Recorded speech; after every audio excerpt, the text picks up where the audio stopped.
What if you are more than just one thing? Say you're a writer and an artist.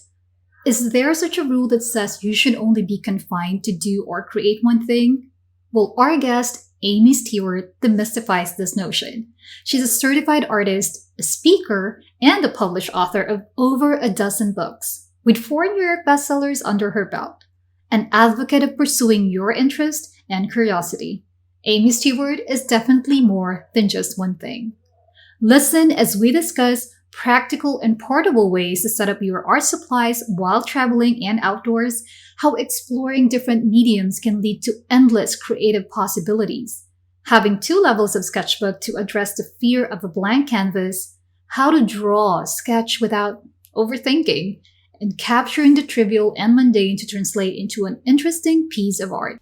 If you want to be part of the conversation, then send in your questions and topics you want us to cover to hello@etcherlab.com. Hey, this is Jessie, and I'm an artist and studio host for Etcher Lab. We believe in your power to create, so we invited artists from all around the globe to inspire you to keep on creating. So join us in this journey and let's celebrate creativity. This is Make More Art, the podcast. Thanks for having me. I'm a writer. I've made my living writing books pretty much my whole adult life. That's what I've done. But I was always interested in art. And so where this really started for me is that my first book was a memoir about my first garden in Santa Cruz, California. So, I graduated college and I moved from Texas out to California and I had a garden for the first time.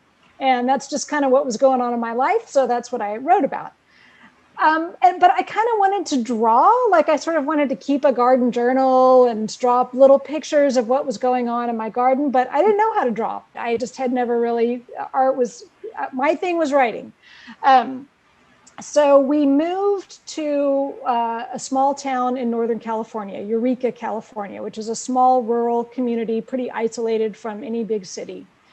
And I couldn't find a drawing class. There just didn't happen to be anybody in town teaching just informal sketching what I wanted to learn. Mm-hmm. And this is before online classes, so that was not an option. And what was available in this small town was an oil painting class.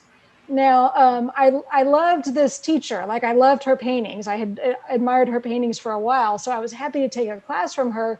But I didn't start out with this urge to do oil paintings. That's just the only thing that was on offer. Mm-hmm. And her class was one of those things that it's just you show up every Wednesday night for the rest of your life. Like there's no beginning or ending. She's just always there. And I realized that I really loved oil painting. And what I loved about it is it's a lot like writing, in that it's all about the revision process. You put a layer down and maybe you wipe it off and you put another layer down and you cover that up and you're forever changing it. And that's what writing is. You finish the first draft of a book, but that's only, you've only just begun at that point. It's the rewriting and the revising that is that's the real work of writing. So I remember early on in her classes, she'd come up to me and say, you need to wipe that off and start again. And I'd go, okay. And I'd wipe it off and start again. Now, other people in the class would just fall to pieces. It'd be like, I can't wipe it off. I spent 10 whole minutes on this. How could I? Well, I've thrown away entire books, right? I've written 300-page manuscripts that I had to throw away because they weren't working. Wow. So I was not in the least bit intimidated with wiping something off a canvas and doing it again.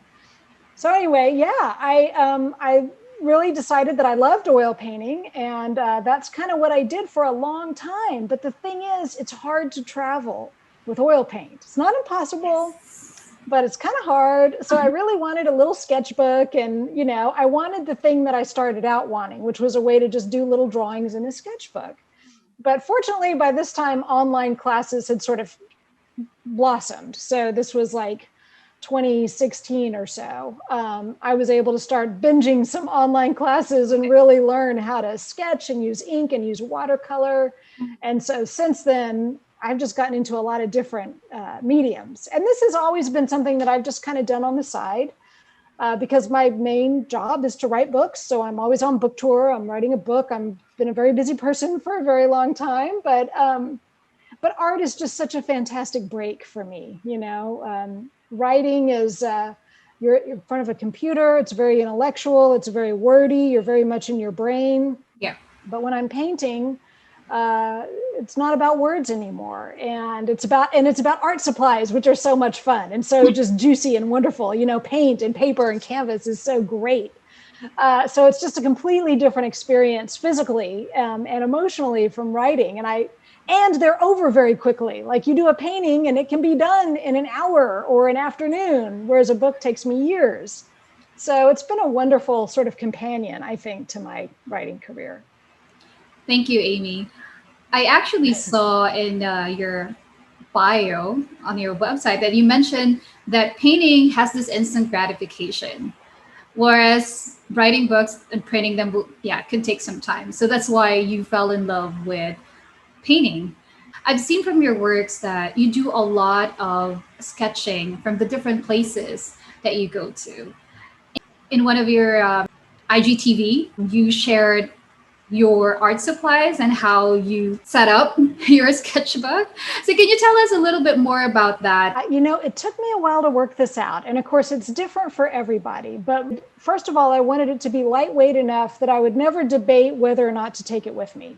So, it's kind of like you wake up in the morning in Paris and you're like, we're going to be walking for 8 hours today. Do I really want to haul this bag of art supplies around? Is it a sketching day or isn't it? And you're sort of debating with yourself. I never wanted to have that argument. I wanted it to be lightweight enough that it just comes with me. So that was one thing. But the other thing is I wanted to be able to literally sketch anywhere. Like I wanted to be able to stand on the median, the big wide median strip on Fifth Avenue in New York and sketch there. Mm-hmm. So I don't need to look around for a bench. I don't need to look around for a table where I'm going to spread out a bunch of art supplies. Everything is on me. Everything's in my hand or on my shoulder bag so that I can stand or sit anywhere I want to be. And of course, if I have to get up and move all of a sudden, if you're sitting in a cafe and you pull your sketchbook out and you have to put like 20 little things around you on the table, well, it becomes very inconvenient. Like the waiter comes with the food and it's like, whatever. So I didn't want any of that. Yeah. So what I did a couple of years ago is I made a video where I showed people how I have a shoulder bag with pockets on the outside so that I can pull my sketchbook out and stick my pens in this outer pocket and I can just stand there and draw. Mm-hmm. And then when it comes time to paint, I put all that stuff away and I get out my watercolor palette, which is tiny. It's the size of a credit card, basically. Mm-hmm. It clips onto the sketchbook. So it's laying right there on the paper. And I've got the water bottle tucked in that pocket so that I can, and I've got a paper towel sort of in my hand. Anyway, it's a way for me to sort of juggle my art supplies and be able to sketch standing up wherever I want to be. But that's not the right solution for everybody. I definitely know travel sketchers who have a big backpack full of stuff and they've got a little stool, a little 3-legged stool that they sit on, and they got and maybe a little easel. So everybody's different, but I am all about lightweight and portable. And I love that. When I saw that video, I was like, I should have done this a long time ago. I'm sure a lot of people was inspired not only with the practical way of setting up your sketchbook when you travel, but also the idea of the postcards and sending it out to people. That is just a lovely gesture. Right. So that's something I do, especially on a day when I want it to be ultra, ultra lightweight. So rather than like a 5x8-inch hardbound sketchbook, which is what I would normally have, I'll get rid of that for the day and I'll just take a little, they're little watercolor postcards. They're 4x6 and they come on a little pad. Mm-hmm. So that weighs just nothing. And usually on those days, I'll also, if I need it to be super lightweight, I'm really just getting down to one pen. Like the other pens are going to stay back in the hotel room. Yeah. My water bottle's going to be empty because I know I can always find water somewhere. I don't need to lug water around. So that is like my ultra, ultra lightweight. And I'll just sit and draw these little tiny postcards and then mail them to my friends and do that rather than do in my sketchbook. But also sometimes if you do a postcard and you love it so much that you don't want to send it to anybody, that's you true. can glue it into your sketchbook. You're allowed to keep them. It's sort of fun to collage in a sketchbook a little bit. So that's, it's always an option. It's true. You talked about sketching and, the practical way of doing that wherever you may be. But there's this question that always lingers with everyone's mind, whether you're a starting artist or a seasoned artist. The terror of facing a blank page. Have you ever been in a position wherein, okay, I don't know what to draw. I don't know what to paint. Like the blank page or the blank canvas is just sort of your kryptonite. I think it can be intimidating. Yeah. One thing that I've finally gotten to where I do is that I have a sketchbook that I'm going to fill with drawings that I kind of already know how to do. Oh. So, like if I'm in Italy, I'm going to have my nice sketchbook and I'm going to go out and I'm going to draw the kind of stuff I already know how to draw. And I have a pretty good sense that it's going to look nice at the end and it's a souvenir of my trip. And that's the point of it. But I also just have spiral bound sketchbooks that are real cheap, that are like student grade, that I'm always experimenting with. And I'll fill one with like sketches of people. Like people are sort of challenging and it's easy to go horribly wrong drawing people. So I might just fill it with terrible drawings of people or just little experiments. So I sort of do have two levels of sketchbook, the practice sketchbook that's for learning, and then the nice sketchbook that's for stuff that I've got a certain level of confidence with and is going to go well. But I will also say, to your point, I really try not to waste time walking around looking for the perfect scene to draw, because I think that can be, it can use up a lot of your sketching time. And also everything is interesting, right? Like, just sit down on the street and draw the cars parked along the street, draw the lamppost, draw the 7-Eleven, like draw the convenience store. It does not have to be a beautiful thing. Sit at the bus stop and draw whatever's directly across the street from the bus stop. Like, it's all interesting. And I think this is one thing that Instagram is so great for. Like, there's definitely artists I follow and they'll post their super cool sketch that's like moody and interesting and creative and evocative, and it's all this cool stuff. And then you swipe and you see the scene that they were sitting in front of, and it's so boring. And it's like, wow, you took this really uninteresting street or whatever, or even in nature, like a kind of boring looking landscape that's sort of, it's not a picture postcard scene. It's just kind of a nothing scene. And you made this incredible drawing because the drawing is yours and it's only loosely based on what's in front of you. What's in front of you is just the jumping off point for what you're going to make. I love that point, Amy. And to add to that, I saw this painting that you made of two people, an old lady and a younger man, if you remember that painting. And then it's either the woman or the older woman was whispering something to the young man. And there is this, and there's a stroller. I really love that painting because you mentioned about it's a photo or it's a scene of like 3 generations, and Right. someone who's passing by, it could be just a simple, okay, that's someone. It could be a grandmother to his son, and then her granddaughter or grandson. But when you painted it and then the reflection, it's more than that. And that's exactly what you were saying earlier, that it could be something that's so boring, but when you draw and you painted it, it could be very interesting. It could have a different depth. What we do as artists is we add our own ideas, right? So Right. we look at a picture and we add our own concept of what's happening and what is this story and what does it mean, and that's what we bring to what we draw. To what? And will that have to do with, because you're also a writer and creating a story with what you're seeing and then adding it onto your canvas?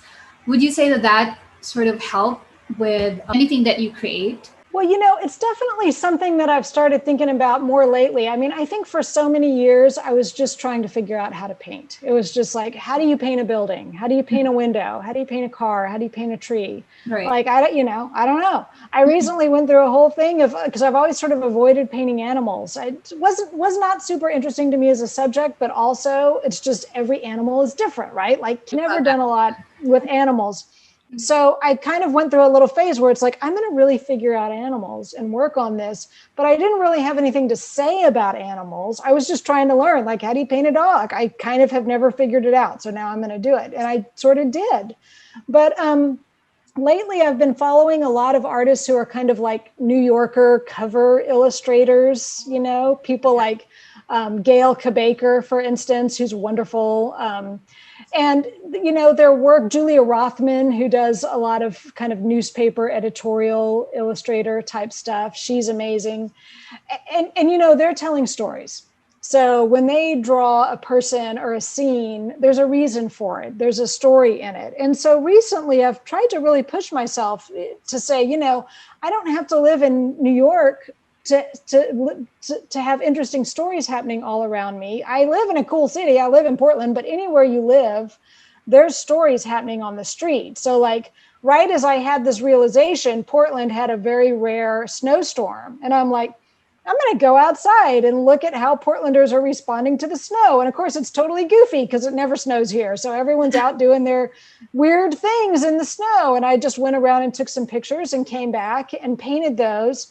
And so it's a story only in the sense of like, here's Portlanders in the snow. Like that is the story. It's not like a story, like a narrative, but it's just, it gives this quality of, I'm illustrating a moment in time and how people live and how they react to a strange situation like a snowstorm. Illustrating a moment in time. Really great words, Amy. I think as an artist, that's really what we do when we create something. It's really the story that we're trying to convey to anyone who will be seeing that art piece. And when I look at your artworks, I mean, without knowing that you are a writer, there is a story. I mean, like you said, you love chickens, and I saw some of your works with chickens, and it's really more than just chickens. You can really tell that there is a story around that chicken.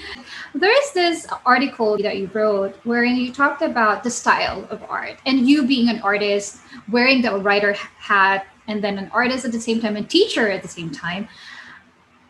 A lot of artists would say that you have to focus on just one thing. And it's difficult if you're going to be more than just one thing. But in that article, you talked about facts and feelings. So can you share a little bit more about that, Amy? Yeah, you know, I think it's unfortunate. I think what's happening for artists right now is that we pay a lot of attention to things like algorithms. Oh, yes. And so we might see an artist on Instagram who's wildly popular. And I follow a lot of people like this who sort of paint the same thing over and over again. And they've got 100,000 followers and they sell every painting they post, or they, whatever their version of success is, they have it. And it gives us this idea that what we should do is pick a thing and be really consistent and only do that. And even before algorithms, that was still true because the gallery system also imposed that on artists. I mean, I know artists in the pre-internet era who told me that they felt like a factory, that their gallery loved their landscapes, let's say, but didn't want to see their portraits or anything else. And they were so bored with landscapes that they would have 6 of them set up in a circle and they'd sit in a chair on wheels in the middle and go from one to the other, painting them like a production line. And that's the thing about that is terrible advice for an artist to say you should, you need to pick one thing and only ever do that thing. That is the exact opposite of how art gets made. How art gets made is that you experiment and you play around and you follow your curiosities and your interests wherever they lead you. And they could lead you into different materials. They could lead you into different styles or different subject matter or different sizes, even like working really small versus working really big. And they could lead you somewhere else entirely, whatever. Like that's how artists actually work. It is corporations and it is money makers who tell artists to do the very opposite of the thing that is actually how art gets made. So we have to be very skeptical of that and we have to really ignore that. I mean, the last thing I'm going to do is arrange my life around an algorithm, right? I mean, for one thing, I'm going to be here long after the algorithm's gone, right? Like when I'm 90, the algorithm's not going to be sitting by my bed holding my hand, right? So there's no point in allowing my path as an artist to be dictated by what either an art gallery or a publisher. I mean, I've had this issue as a writer as well. You know, publishers will say, we really want you to write a book just like the last one you wrote because that one's selling really well. But that's not how art gets made. That's not how great books get written. They don't get written to a marketing plan. So I think artists ought to really let themselves off the hook and learn how to follow what they're interested in and follow what they're curious about and not worry about outcomes and be in the moment and make the art that is interesting and exciting and challenging to you. I like the point that you made about algorithm. And I saw this article that is sort of associated to what you just discussed about letting other people dictate, like temporary jobs being dictated by like permanent decisions. And that really struck a chord because, like what you said, our creativity are sometimes confined into what other, like this big corporations and labels, and as to what path we're going to take as an artist. And what you just said is felt for me very liberating to be able to go of what's being dictated by all these social media apps. We're not saying that it's bad. Of course, there is this, it can be very helpful, especially if you want to let your brand known. But to your point, Amy, we shouldn't be tied up. The way that we create shouldn't be tied up with what the number dictates. I was just going to say, I remember years ago, I went to see a retrospective of Mark Rothko's work, a lifelong retrospective. And I love Rothko, and I think everyone loves Rothko. But I walked in and I thought I was in the wrong exhibit because I didn't recognize any of the paintings. They didn't look like Rothko's. And I realized, oh, this is his early work. And his early work looked like everybody else's work of that generation. They looked like Chagall, it looked like Kandinsky, like he was painting in the style of other painters at that time. Mm-hmm. And he did that for a long time. You walk through the room and he was successful. He taught, he had galleries, he had stuff going on. Mm-hmm. He had an art career. And you walk through the room and you see this progression and you get to this painting where there is literally a Mark Rothko at the edge of the painting, like it's trying to get out. Like a little bit of the kind of paintings he was going to become known for had gotten into one of them. And then a few more paintings, and it gets more and more until finally it has taken over the canvas. And there it is fully realized. And that's Rothko. And that's him for the rest of his life. And I was so struck by that. And I thought, no one who was hanging out with Rothko could have possibly seen where he was going with that. No one else could have pointed him in that direction. All they could do was to say, well, keep doing these things that are sort of popular and seem to be kind of working. He's the only one who can get himself where he's meant to go. No one else has that vision. So, I think you get to a certain point of success. Like for me as a writer, there's other people involved in my career. There's editors and publicists and marketing people, and there's all these other booksellers. There's all these other people. But they are those people who are like in temporary jobs, making permanent decisions about my career. Like they're going to be gone. Every time I sign a book deal with an editor, I know full well she's going to leave, but I am the one who will be here to the very end of my career. I think we have to do our thing and not get too hung up on what other people expect of us, because they're not on this journey with us. They're in their role doing their thing, and we are just passing through their lives as well. Mm-hmm. We're the ones who are going to be on that train, until it reaches its destination. That's true. And to your point, Amy, I think it's about owning our identity as an artist and not letting anyone dictate as to who we should be, to the point that we have to change who we are just to accord ourselves to an algorithm, to what major corporations, to what a gallery dictates. You also talked about, because you do a lot of traveling, and I saw something about the 30 by 30, wherein you go 30 different places. Can you share a little bit more about that? It's a class that I taught with a bunch of other artists. And the idea was to get people interested in the idea of place. And there again, I just think when we draw places, when we draw our world, we're really sort of using the thing that's in front of us as a jumping off point for some kind of self-expression. We'll have a great phone in our pocket, right? You can take a picture of a landscape and it'll look beautiful. There's no need to copy it. So that's like kind of the idea, is like, you don't need to make a perfect copy of the world around you. We can do that with a photograph, but do you, like, figure out your thing. That is a really great initiative, Amy, allowing people to create from, to expand their imagination. So the one that you created, that class, really fosters that environment. So that's a really great initiative, Amy. And I know, speaking of classes, that you will be teaching with us, and I just checked our schedule. I will be hosting your live demo and mini workshop, which I'm pretty excited. So, can you share a little bit more about what you will be teaching with us for the live demo? Yes. So we are going to be using Amsterdam as our muse. Mhm. So Nice. I pulled out a bunch of photographs from a trip to Amsterdam that we're going to work on. But the point of the class is actually going to be using really bold black ink to get the darkest darks in your scene. I think a thing that happens, especially with beginning artists, is everything tends to be too light and too tentative. And, with watercolor, there's a danger of it all looking kind of washed out because watercolor gets lighter as it dries. Yes. So a lot of times our sketches, especially at the beginning, they're just not very vibrant. They sort of just don't jump off the page, and they don't have that sense of depth like you're going into them. So by using a lot of black ink as the darkest values, it immediately gives everything weight and depth and makes two-dimensional lines seem three-dimensional. And then when you put color on top of that, because you've already established the darkest darks, you will be bolder with your color because you're trying to live up to the black areas, right? So the whole point is to be super vibrant with how you work. Like what you hear so far, Make More Art the podcast is made possible by listeners like you. So we would like to give a shout out to Crayon Monster from Canada. She said, Make More Art is uplifting and inspirational, lifts me up and helps me to get back to making art. Definitely a must listen for creatives. Lorraine Manning from YouTube said, such a wonderful interview. Really enjoy hearing all the ups and downs and sheer determination to succeed. Like you said, inspiring.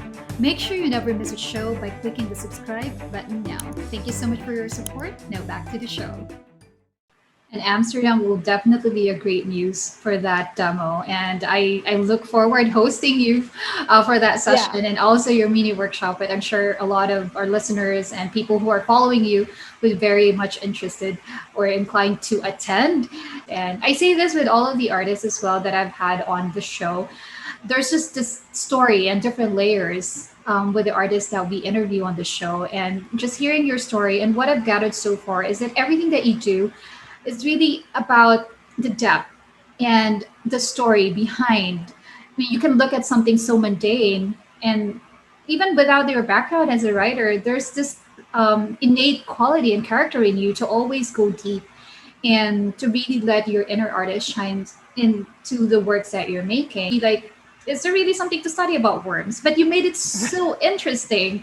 And that is just, that speaks a lot from an artist and from a writer to be able to translate something that is so mundane, something that's so interesting, and create a story that people would really want to read and get inspiration from. So thank you for sharing all those with the world, Amy. I know that those books have been translated to different languages, as I have seen, and you've been teaching. If you are to say what your main advocacy would be as an artist and say what would be the major takeaways that you would want our listeners to get away from this interview, what would they be? Well, I think the number one thing is that, I always tell people this, there's no such thing as talent. There's not a gene for that. It's so, I so often I'll be sitting and sketching and somebody will walk up to me and say, oh, I wish I could do that. And I'm like, you can. I didn't know how to do this. And then I took a lot of classes and now I do. I was terrible at this before. Oh no, you're so talented. I'm like, no, this is all from practice and taking classes. So there's no such thing as talent. It's not true that your sister was born with a special gift and you didn't get it because there was only one and your parents decided to give it to your sister and not give it to you. Yeah. That is all nonsense. It's nothing but practice, but also this thing of following your interests. I don't want to make it sound overcomplicated. If it's, let's say it's the fall and you're walking by your local grocery store. I have a grocery store that really goes crazy in the fall. They put the pumpkins out and the chrysanthemums. Nice. And I mean, it's just like, it lights up, right? And if you walk past that and you're like, oh, that's so pretty. That's it. Like, I remember I think it's Allen Ginsberg who said that the secret to poetry is to catch yourself thinking. And I think it's true with painting as well. You just got to catch yourself thinking. Mhm. Like if you're walking down the street and there's somebody walking their dog ahead of you and you're like, they're adorable. That's it. That is the idea. Like those people are adorable. Get out your phone, snap a picture and go home and paint a picture of that adorable person walking their adorable dog. The point is you just sort of catch yourself thinking and whatever you notice and engage with in the world, no matter how mundane or trivial it might seem. If it's like right now, I'm wearing these earbuds, and these earbuds are going to end up on my desk in a big tangle in like 5 minutes. And so if it's looking at that going, why is it that earbuds end up in such a big tangle? And you draw the earbuds, like that's your thought. That is the story. That's your thing. And it's just that simple. Thank you, Amy. That's really a major golden nugget from this interview. It's really about taking something that's so mundane and trivial, and like what you said, when you catch yourself thinking, go for it, and do Yeah. not overthink. Amy, it's been a pleasure having you on Make More Art podcast, and it's been an amazing conversation and experience for me to be able to interview the Amy Stewart. And I look forward having you on our live demo and our mini workshop. I just had a great time chatting with you and listening to your stories and learning from you through this interview as well. So we do look forward seeing more of you on your live demos on the gram. I'll probably get one of your books. Which one would you recommend for me to get one first? Well, Drunken Botanist is everyone's favorite. So Yeah. if you like a cocktail and you like plants, that's the one. I think I'm also thinking about gifting it to someone who's into making cocktails. So probably Yeah. get that one. Thanks for the All recommendation, right. Amy. Again, thank you so much for being on the show, and we look forward to your live demo and mini workshop. Stay safe. Thank Take you. care. This was so Thank you. much fun. Thank Thank you. you. That was an inspiring conversation with Amy. It's liberating to know that art gets made when we allow ourselves to pursue our interests and curiosities, leading us to discover that we have gifts within us waiting to be unleashed. And in doing so, we'll open up endless creative possibilities. How about you? Are you also engaged in other creative pursuits? We would love to hear your stories. So share them through the blog post associated with this podcast at etcherlab.com/Amy. Want to know what goes behind the scenes here at Etcher? We heard ya. We are lifting the curtain and giving you VIP access to do just that. Get to know who does what here at Etcher Lab. With me today is Jai Cruz. She is the head designer here at Etcher. Described as a creative thinker, she's an awesome mother and responsible for making everything Etcher look good. Welcome to the show, Jai. Hi. I'm pretty excited about this. How long have you been with Etcher? Been with Etcher for almost, oh no, sorry, it's about 2 years 2 years. now. Yeah. Time flies. You are a head designer and you make everything Etcher look good. I kept Oh, on geeking about how beautiful our packaging is and how minimalist and at the same time sophisticated they look. So can you tell us a little bit more about what you do at Etcher?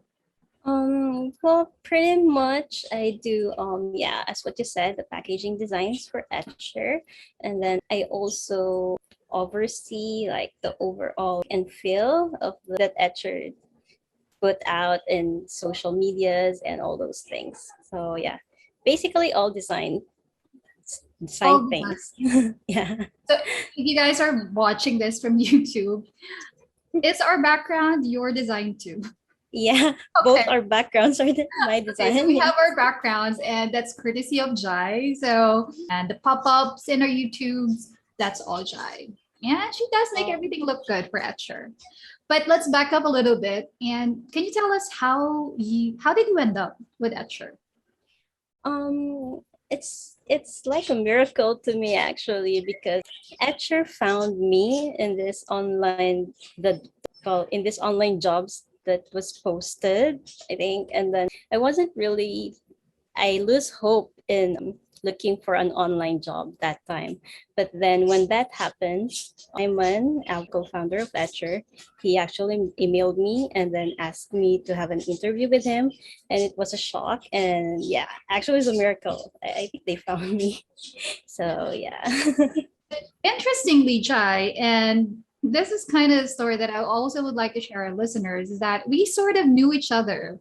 So we're both from Singapore, right? From the same Yeah. church. And Yes. I've been seeing you in group settings. You're a friend of a friend. You said that I looked familiar as well when you started editing the podcast. Yeah, you do. It was like, I know this person. She's really familiar. And then I started searching for you in Instagram, and then I saw we have common friends. So yeah, that's when it happened. So I followed you, and then I actually wanted to message you then when I found it out, but I was too shy to do that. So I was a tad bit shy as well to ask.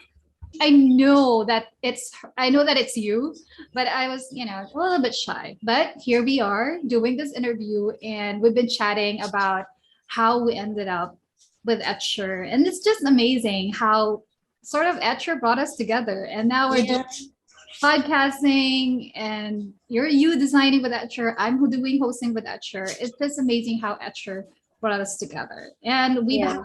a lot of stories like that from our community, which you might probably be hearing from this podcast, Make More Art. So, Jai, thank you so much for sparing me your time to talk about what you do at Etcher. We love the branding. We love everything that you have been designing so far. So, Thank thank you so much, Jai. Bye. We would love to hear your thoughts, so please drop us a 5-star review on the Apple Podcast, or you can find us on YouTube at Etcher Studio. And hitting the subscribe button is greatly appreciated. Thank you so much for tuning in, and we'll catch you again next time. Until then, let's make more art.